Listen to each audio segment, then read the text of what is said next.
നമസ്കാരം. Engineers ഓൺലൈനിന്റെ mobile റിവ്യൂയിലേക്ക് സ്വാഗതം. 2011 ഏറ്റവും അധികം വിറ്റഴിക്കപ്പെട്ട സ്മാർട്ട് ഫോണായ സാംസങ്ങിന്റെ ഗാലക്സി S2 ആണ് നാം ഇപ്പോൾ റിവ്യൂ ചെയ്യുന്നത്. 2011 ഫെബ്രുവരിയിൽ ബാർസലോണയിൽ നടന്ന വേൾഡ് മൊബൈൽ കോൺഗ്രസിലാണ് ആദ്യമായി സാംസങ് ഈ മൊബൈൽ പരിചയപ്പെടുത്തിയത്.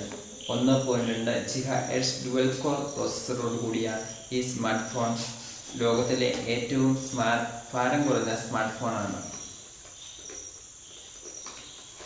വെറും 118 ഗ്രാം മാത്രമാണ് ഈ ഫോണിന്റെ ഭാരം.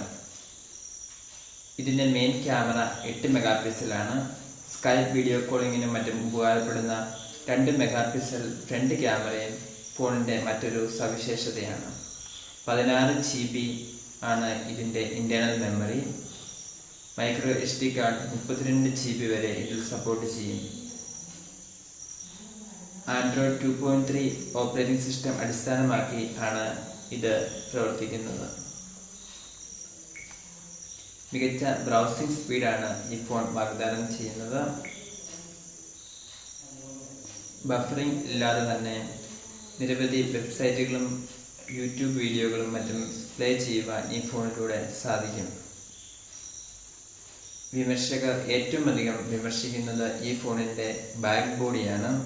പ്ലാസ്റ്റിക് ബോഡിയാണ് സാംസങ് ഉപയോഗിച്ചിരിക്കുന്നത്. സാംസങ്ങിന്റെ എല്ലാ സ്മാർട്ട് ഫോണുകളിലും ഇത്തരം ബോഡിയാണ് സാധാരണയായി ഉപയോഗിക്കാറ്.